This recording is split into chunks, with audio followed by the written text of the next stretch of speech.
با مهمترین خبر و گزارش های روز برنامه اطلاعاتی پیغام منظور شماست. السلام علیکم. سفرهای کاری رئیس شهری پنجکент عبدالخالق خالقزاده در جماعت‌های دهات ادامه دارد. گزارش‌های خبرنگاران ما از جماعت‌های دهاتی لایق شرالی و یاری آماده شده است. متوجه باشید.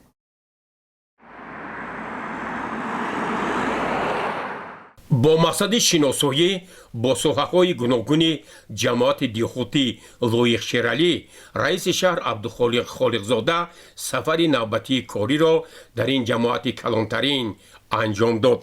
نخست رئیس شهر با فعالیت مؤسسه دولتی نگهداری راه‌های اتومبیلی شهر پنجکent که در این جماعت جایگیر است شناس گردیده با راهبریت آن جهت تعمیر و آبادانی راه‌ها، سبز و خرمگردانی اطراف شاهراه اساسی پنجکent عینی دستور سپارش‌های مشخص داد.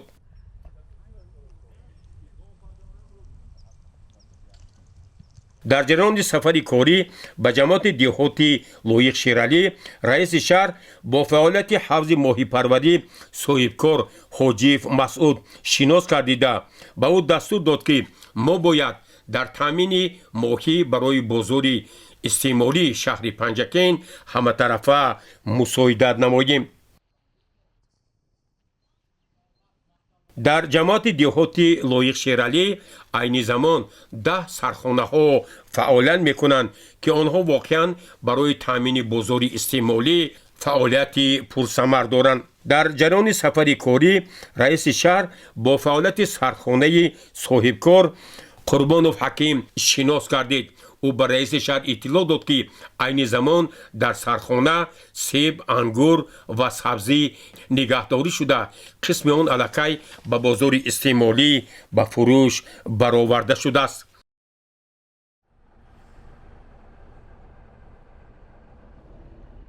در جماعت دهاتی با نام استاد لایق شرالی با ابتکار صاحبکار حامد و دلبر نخستین بینای بلند آشیانه نخبته ساخته می شود که رئیس شهر عبدالخالق خالقزاده به این اقدام بهای بلند داد و اطمینان داد که دیگر صاحبکاران نیز برای آبادی مرکز جماعت دهاتی به نام استاد لایق شرالی سهم ارزنده خویش را می گذارند.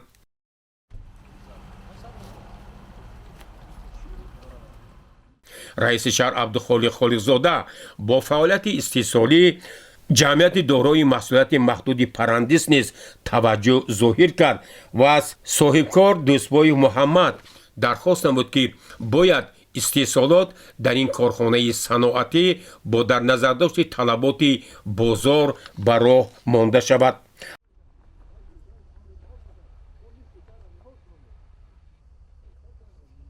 همزمان رئیس شهر با بنیاد یک باغ اینتنسیوی در دهه غوسر شناس گردید.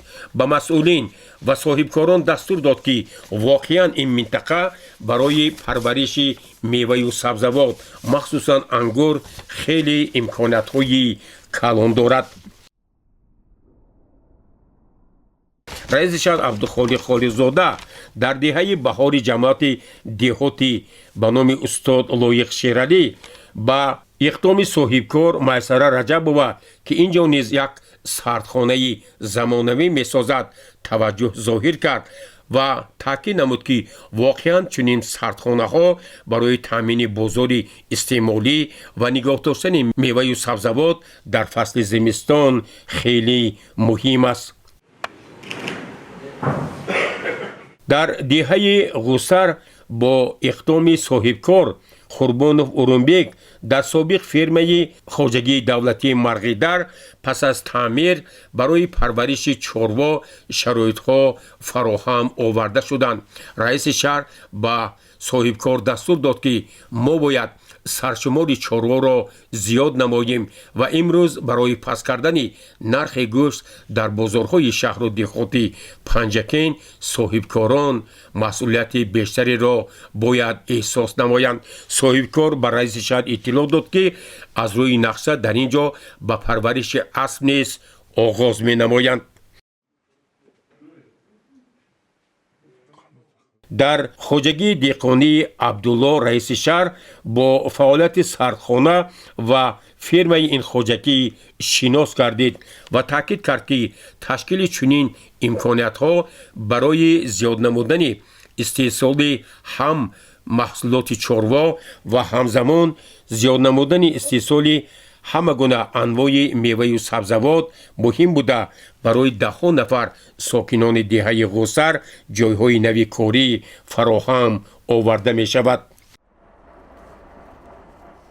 мавриди зикр аст ки дар доираи татбиқи барномаи давлатии кабудизоркунии ҷумҳурии тоҷикистон то давраи солҳои 2040 дар ҷамоати деҳотӣ ба номи устод лоиқ шералӣ шинондани 600 бех ниҳолҳои ороишӣ ва ҳамешасабз ба нақша гирифта шуда раиси шаҳр абдухолиқ холиқзода дар ҳашари ниҳолшинонӣ ширкат варзид ва сокинон ва мардуми ин диёр даъват намуд ки мо бояд ин шоҳроҳи хеле муҳимро ки байни шаҳри панҷакен ба самти ноҳияи айнӣ пойтахти кишвар шаҳри душанбе ва маркази вилоят шаҳри хуҷанд аст сабзу хуррам озодаву пироста ва тарҳи меъмории биноҳои онро хеле зебо гардонем.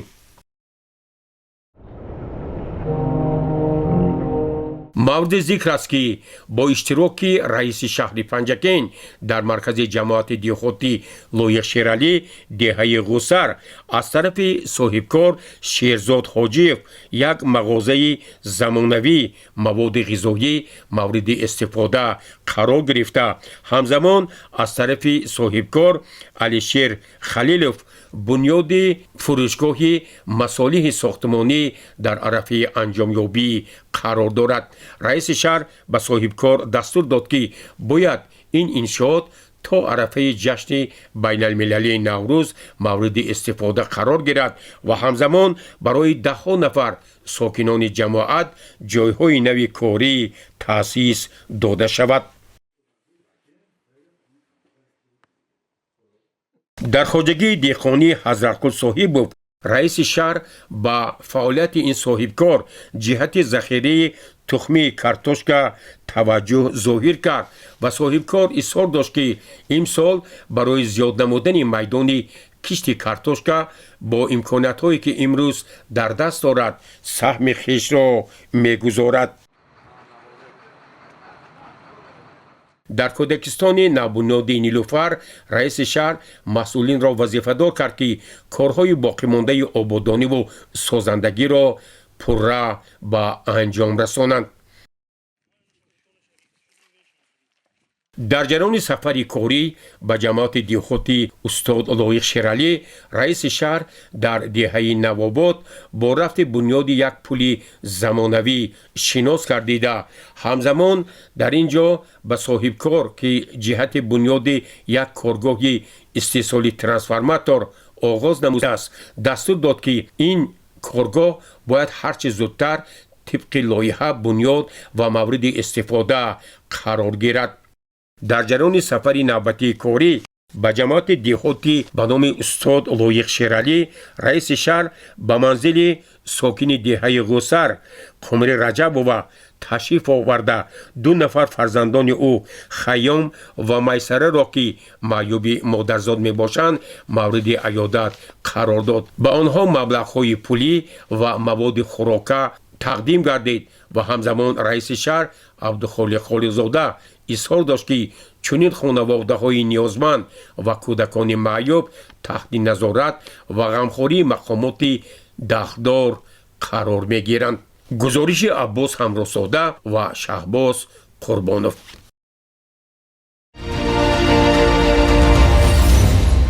дар деҳаи рӯзоноки ҷамоати деҳоти ёрӣ бо ташаббуси сокинон ва бо роҳи ҳашар ба пешвози ҷашни 35-солагии истиқлолияти давлатии ҷумҳурии тоҷикистон сохтмони мактаби нави таҳсилоти миёна расман оғоз ёфт.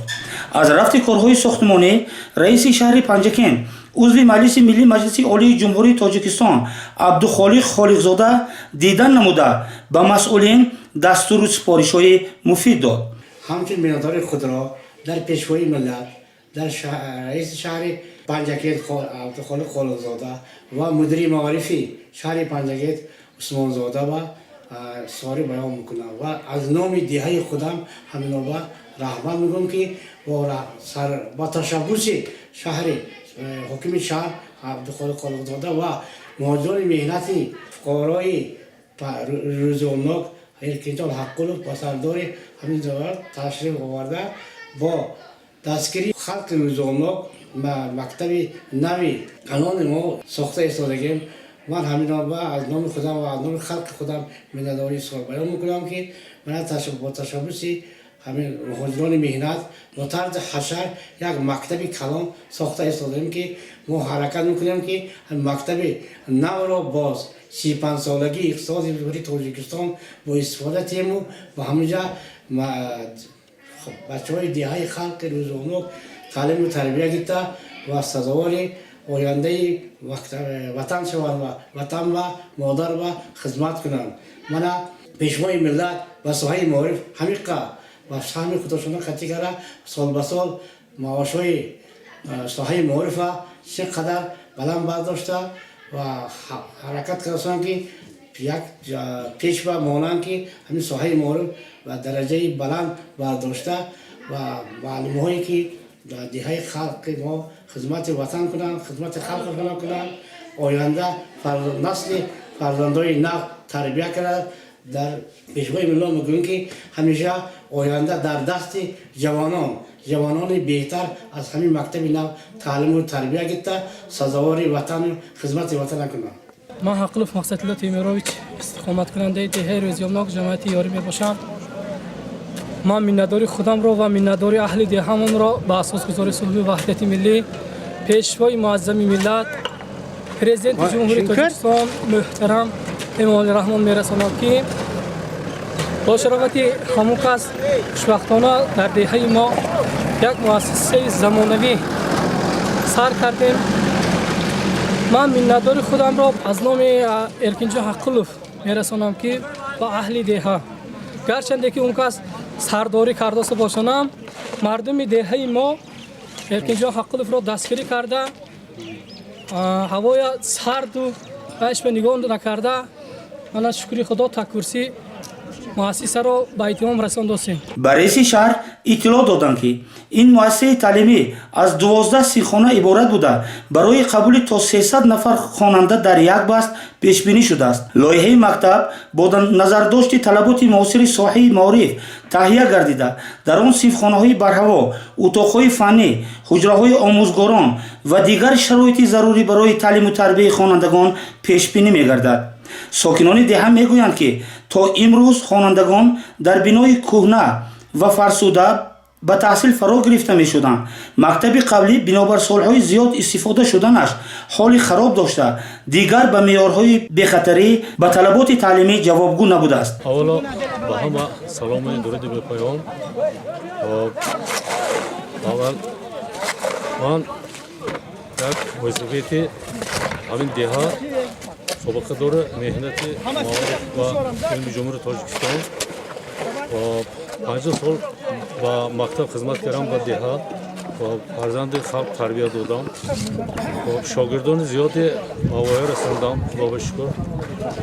من با تشبوس مهاجران مهنتی دیها مکتب نو بنیاد کردیم.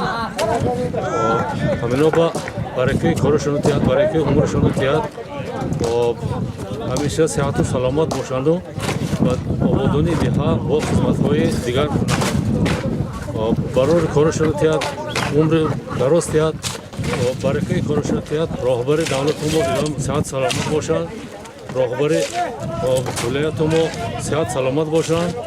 رجب احمدزاده رئیس شهر ما عبدالخالق خالقزاده صحت و سلامت باشند، برای کارشون تیاد و تشبوس و راهبری همینا همین آبادانی و عمل آماده ایستاده است.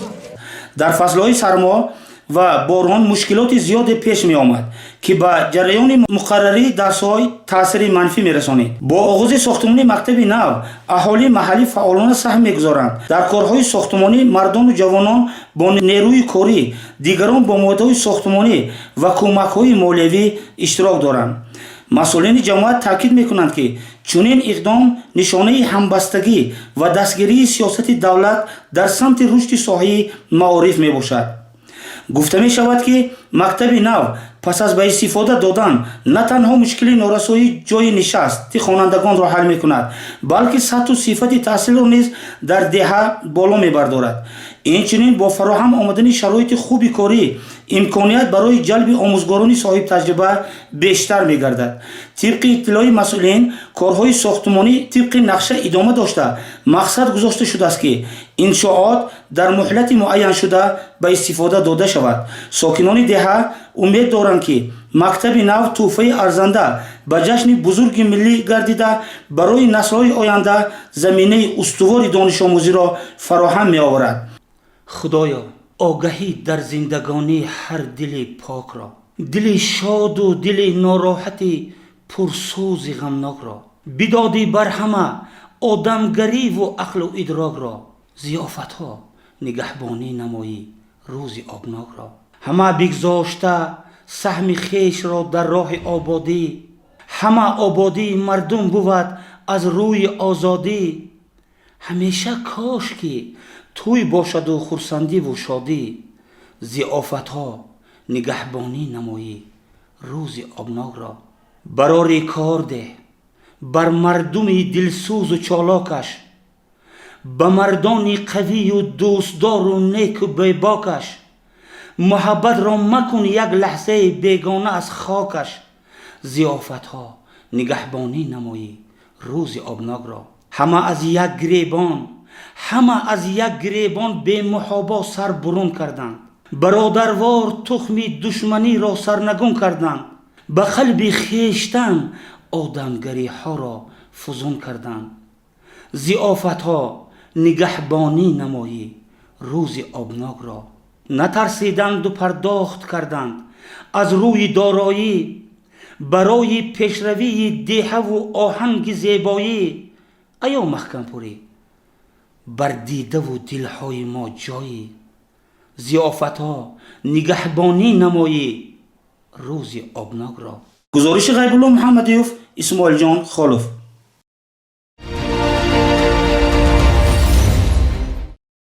дар ҷараёни сафари корӣ ба ҷамоати деҳотии рӯдакӣ раиси шаҳри панҷакент абдухолиқ холиқзода вобаста ба самаранок истифода бурдани замин ба даст овардани ҳосили фаровон ва захираи маҳсулот барои ҳар як оила бо сокинон суҳбатҳои ҳадафнок анҷом дод. сокини ҷамоати деҳотии рӯдакӣ шамсиддин сангинов имрӯз давраи пирӣ меронаду нафақахӯр аст. ӯ собиқадори меҳнат мебошад, дар хона бекор нишаста наметавонад.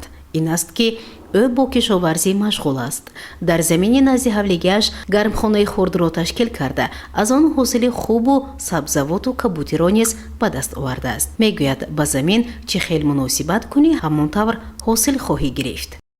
замин ба кор кардан дар кор. мана паёмҳои президенти ҷумҳурии тоҷикистонро ҳар рӯз мефаҳмем. ваи асосӣ ҳамин ки таъмини озуқа. мана худо бишукр хоҷигӣ ман мерасад, бо аз хоҷигим берун бо бозорам бурда мефурӯшам.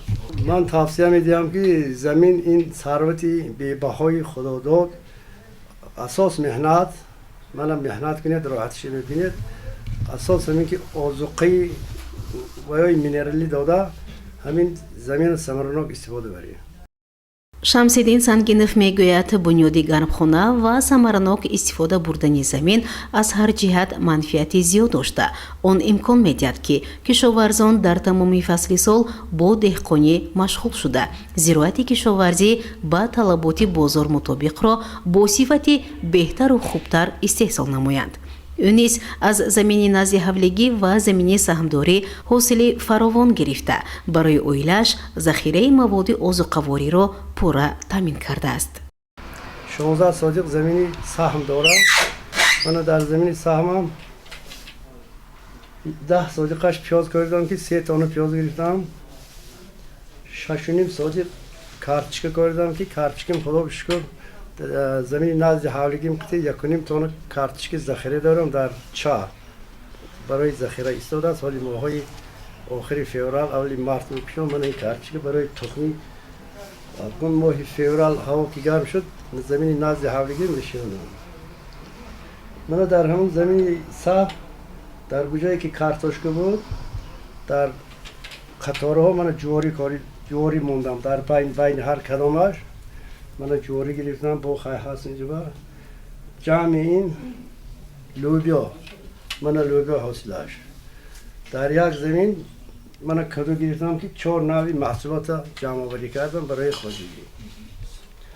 خیلی من این کنسروا برای زمستان گذرانی باید تاکید کرد که جهت تأمین امنیت اوزوقواری، فراوانی بازار استعمالی و دسترسی ساکنان به محصولات خوشصفتی وطنی در اساس دستور و هدایت‌های پیشوای معظم ملت محترم امامعلی رحمان و وظیفه‌گذاری‌های رئیس ولایت سوخت رجب احمدزاده و رئیس شهر پنجاکند عبدالخالق خالقزاده توجه خاص ظاهر کرده می شود. این است که رهبریت مقامات محلی در هر سفرهای کاری از ذخیره مواد اوزوقه، میوه و سبزوات اینچنین تخمی کارتوشکا در سردخانه‌ها شناس گشته با افزایش ذخیره مواد خوراکواری، بنیاد گرمخانه و سردخانه‌ها و استفاده ثمرناک آنها بیشتر صادرات نمودن آنها دستور و مصلحت‌ها می‌دهد. شمس‌الدین سنگینوف نیت دارد که مساحت گرمخانه را باز هم وسیع کرده از آن پمیدور و بادرنگ، سبزوات و کشنیچو کبودی نیز پرورش کند،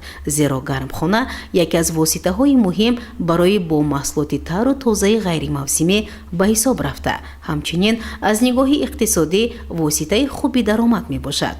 برای این تنها آب و زمین و هوای مساعد را باید عاقلانه و ثمرناک استفاده برد. گزارش مهندس اتمولایوه و شاه حسین صالحов. برنامه را ادامه می دهیم. گروه تبلیغاتی مقامات اجرایی محلی حاکمیت دولتی شهر پنجاکند تحت رهبری معاون رئیس شهر پنجاکند مراد شکرزاده وابسته به موضوعهای مهم با ساکنان شهرک سرازم ملاقات دایر نمودند. متوجه باشید به گزارش دیگری برنامه. ملاقات صحبت‌های گروه تبلیغاتی مقامات اجرایی محلی حاکمیت دولتی شهر پنجاکند در کارخانه مؤسسه‌ها، جماعت‌های دهات و دهه‌ها با مرام ادامه دارد. در تالار مؤسسه تحصیلات میانه عمومی رقم 72 دهه سرز با اشتراک رهبریت و ساکنان این دهه یک ملاقات سودمند معرفتی برگزار گردید. در این ملاقات معاون رئیس شهر پنجاکند مراد شکرزاده توجه حاضرین را پیش از همه با آموزش و مورد عمل قرار دادن نشاندادهای پیام پیشوای ملت پرزیدنت جمهوری تاجیکستان محترم امامعلی رحمان با مجلس عالی جمهوری تاجیکستان، رعایت سر و لباس ملی، افتخار از وطن عزیزمان تاجیکستان و تربیت حربی وطن دوستی جوانان و در معرکه بهاری دعوت سفربری جوانان به صف قواهای مسلحه کشور اندیشه و ملاحظات خویش را بیان نمودند.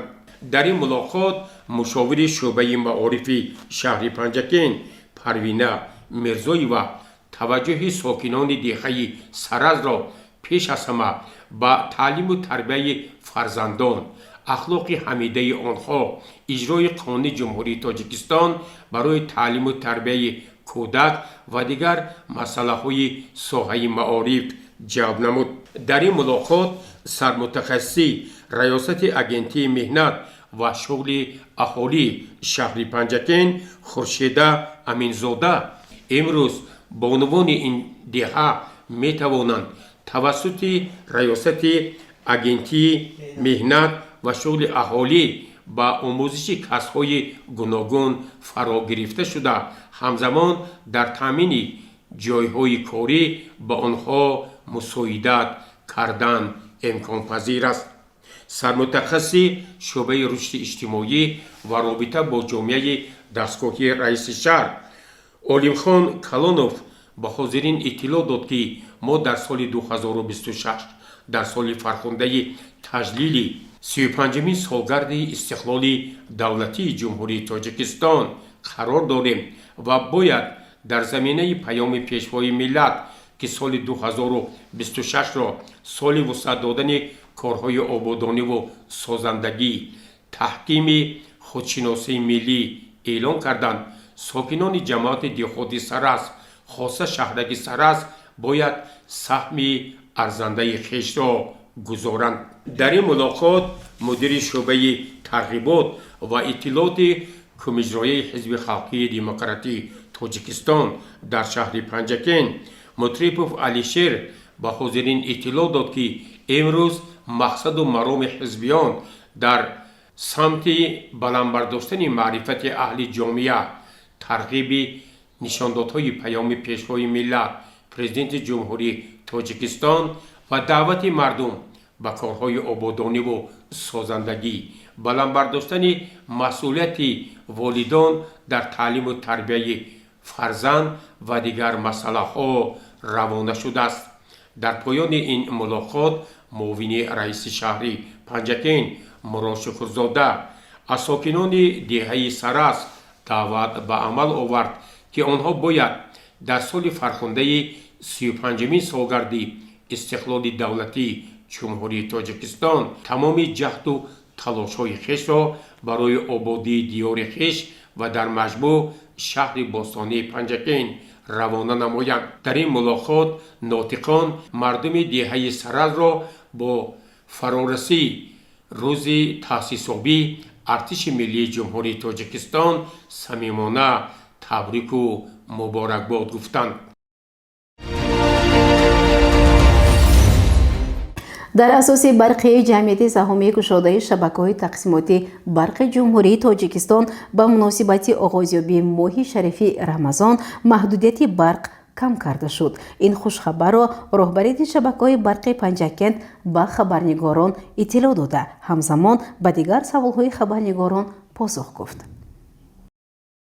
در نشست مطبوعاتی با نمایندگان واسطه‌های اخبار عامه رهبریت شبکه‌های برق پنجکن پیرامون فعالیت این شبکه در سال 2025 و نقشه وظیفه‌ها برای سال 2026 جواب‌های مشخص دادند. از روی اطلاع رهبر شبکه‌های برق پنجکن رجبوف جهانگیر مطابق برقیه جمعیت سهامی گشاده شبکه‌های تقسیمات برقی جمهوری تاجیکستان با مناسبت آغازیابی ماه شریف رمضان در تامین برق تغییرات با وجود آمده محدودیت ها نسبتاً کاهش داده می شود. در برقیه تاکید شده است که از سنه 19 فوریه سال روان تامین برق برای ساکنان کشور از جمله شهر و دهات پنجکن از ساعت 15 تا ساعت 8 صبح تامین گردیده پس از ساعت 8 صبح تا ساعت 15 به محدودیت ادامه داده می شود. همزمان رهبریت شبکه‌های برق تاکید کردند که در صورت با وجود آمدن بعضی مشکلات تکنیکی در تامین رژه برق نیز تغییرات جاری کرده می شود. در نشست مطبوعاتی مسئولین تاکید کردند که یکی از سمت‌های فعالیت شبکه‌های برق پنجکن تطبیق لایحه گذاشتن به نظام بیلینگی می باشد.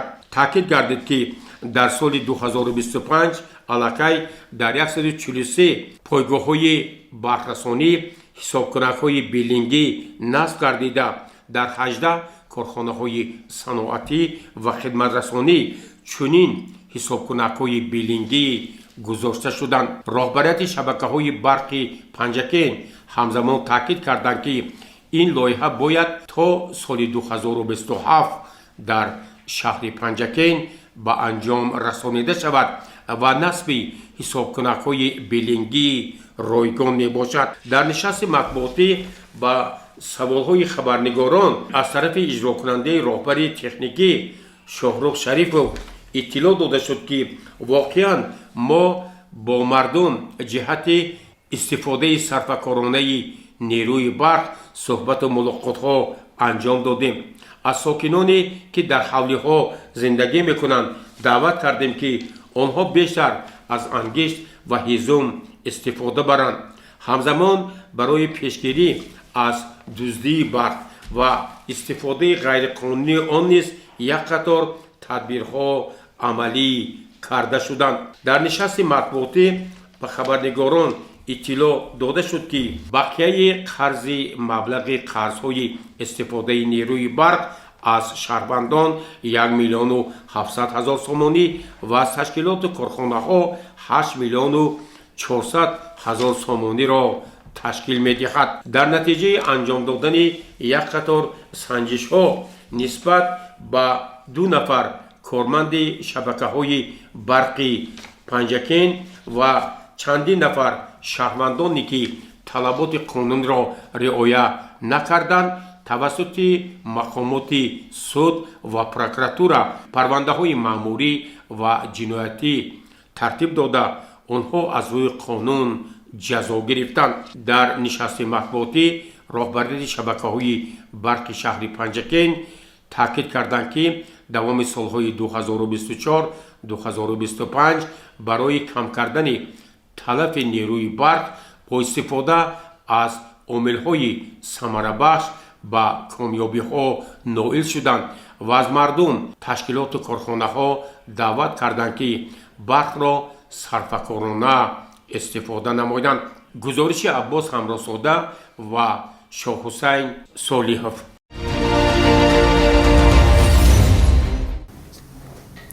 барномаро идома медиҳем. Дар маркази назорати давлатии санитарию эпидемиологии шаҳри Панҷакен бо иштироки мудирони кӯдаки сонҳо вобаста ба пешгирии бемориҳои обакон ва сурхча дар байни кӯдакон машварати дастурдиҳӣ баргузор гардид.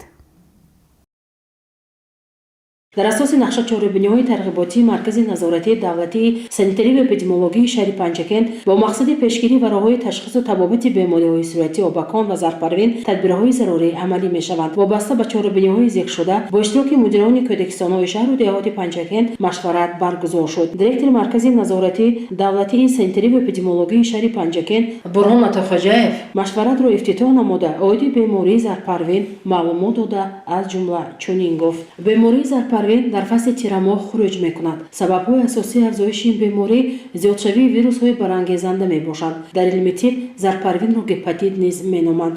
нишонаҳои бемории зарпарвин дар навбати аввал дар пардии чашм, пардии лообии ком ва зери забон аён шуда сипас оҳиста оҳиста дар пӯст зоҳир мешавад. гепатити А давраи бемории 15 то 30 рӯзаро дар бар мегирад. давраи то зардшавӣ асосан 5-7 рӯз давом мекунад. ҳарорати бадан то 38-39 дараҷа баланд шуда то 1 ва 3 рӯз боқӣ мемонад. дарди сар, бемадорӣ, эҳсоси хастагӣ, табларза, хоби нороҳати шабона нишонаҳои ин беморӣ мебошанд. ранги пешоб пас аз 2-4 рӯз тағйир меёбад. дар ин ҳолат ранги пешоб зарчатоби баланд шуда наҷосат беранг мешавад. дар баъзе ҳолат ҳисси талхӣ дар таҳон пайдо шуда баъзан қаткунӣ ба назар мерасад. бемории зарпарвин аз таъсири вирусҳо пайдо шудааст. барои атрофиён манбаи сироят мебошад. аз ин рӯ шахси бемор ҳатман ҷои зисти худро аз атрофиён ҷудо намуда бистарӣ карда шавад. бемории обакон бемории мавсимӣ буда аз моҳи ноябр то моҳи июн бештар хуруҷ мекунад. беморӣ дар ҳолати сабук, миёна ва вазбин мегузарад. оиди ин беморӣ мудири шӯъбаи эпидемиологии маркази назорати давлатии санитарию эпидемиологӣ Суфиев Аловиддин чунин маълумот дод: бемории обакон барангезандаш вирус буда асосан кӯдакони аз 6 моҳа боло то 10 сола мешавад. аз 10 сола боло қариб ки намешавад. яъне ки тамоми кӯдаконе ки ба масои то мактаби ташриф мебиёранд хавфи сироёбиро доранд. роҳҳои гузаришаш бо воситаи ҳавои қатрагӣ, яъне дар дохили масса метавонад ки ҳамин барангезандаи вирус ба масофаи 20 метр паҳн шавад. ин аломатҳои беморӣ ба мисли ҳамаи бемории сироятӣ тамоми бемориҳо аз ҳамин ҳароратбаландӣ, ҳаст шудани иштиҳо сар мешавад ва дар дуюм сеюм рӯзи ҳамин беморӣ дар бадан бусуротҳо мебурад. фақат кафи дасту поҳо намебурад ҳамин бусурот, ки агар хотиротон бошад, агар соли гузашта як беморӣ дар дунё паҳн шуд, обилии маймун мегӯянд. фарқияти ҳамин обакон дар ҳамин ки ҳавай در کف دست پا میبرید این بیماری نمیبرید.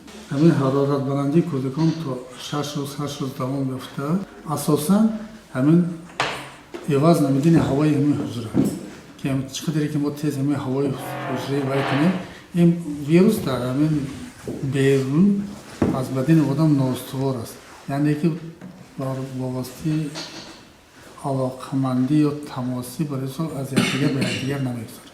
در خاتمه مشورت دیرکتور مرکز نظارتی دولتی سنتری و اپیدمیولوژی شهر پنجکند برهان عطاخجاєв از این سخنرانی خود قید نمود که قبول تربیت گرندگان تا ساعت 8 صبح انجام یابد. همچنین تیبی کودکستان را ضرور است که هنگام تربیت گرندگان و کودکستان همراه والدانشان آیند باید از وضع سلامتی کودک پرسان شده حرارت او را سنجیده سپس قبول نمایند. بعداً از مدیران کودکستان ها دعوت نمود که برای پیشگیری و تبابت بیماری های سرطانی مناسبت جدی نموده با مؤسسه های تبابتی همکاری را منتظم براه مانند.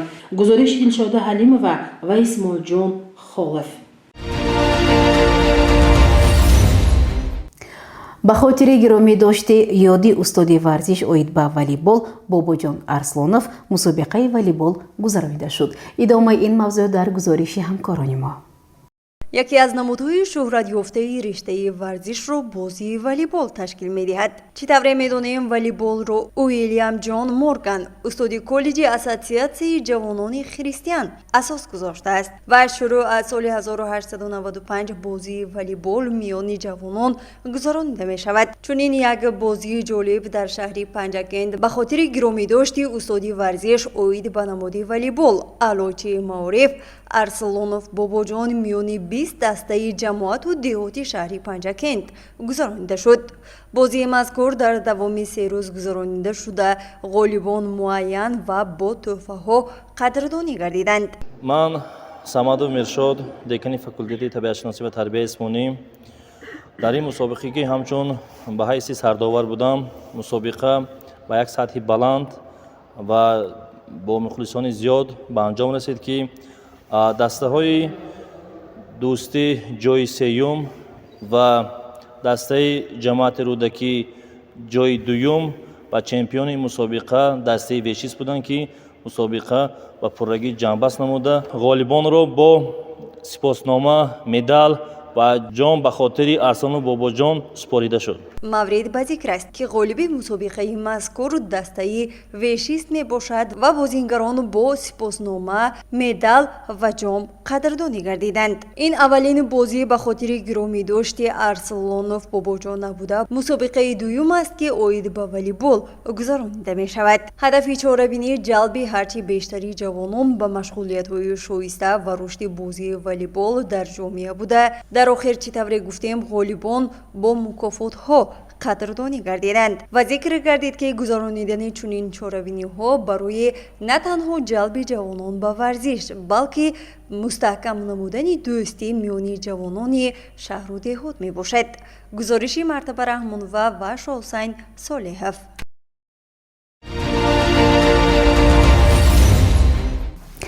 ساکن شهر پنجکند عبید محمودов هر سال در مسابقه‌های دوی ملی فعالانه شرکت می‌ورزد. با مقصد اشتراک در مسابقه‌های نوبتی او آمادگی جدی می‌بیند.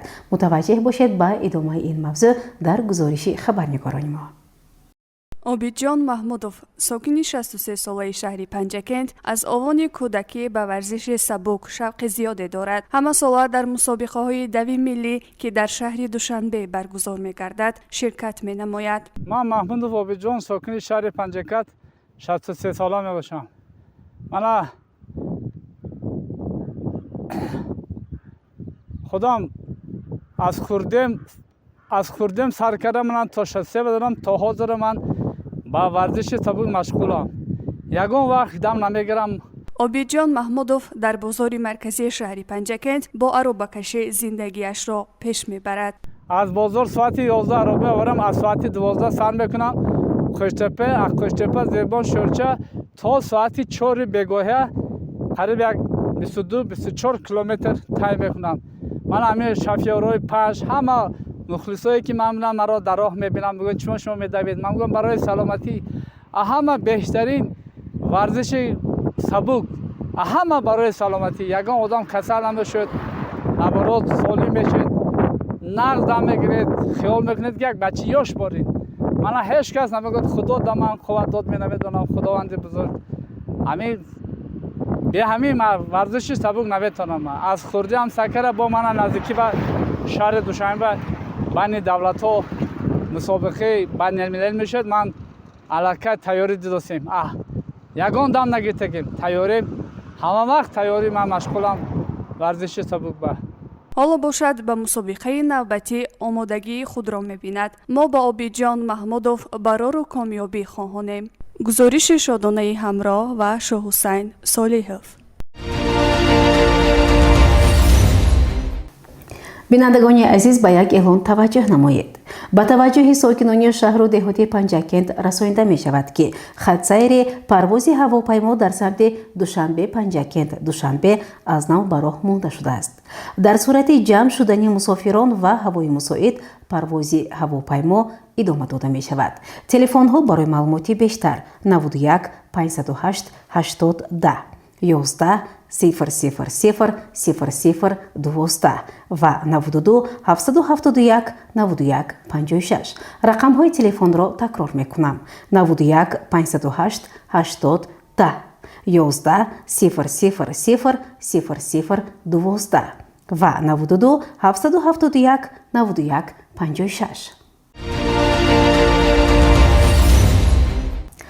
тамошобинони гиромӣ, ин буданд он ҳама хабару гузоришҳое ки то ин дам бароятон таҳия ва пешкаш намудем. то барномаҳои навбатӣ саломату сарбаланд бошед. хайр.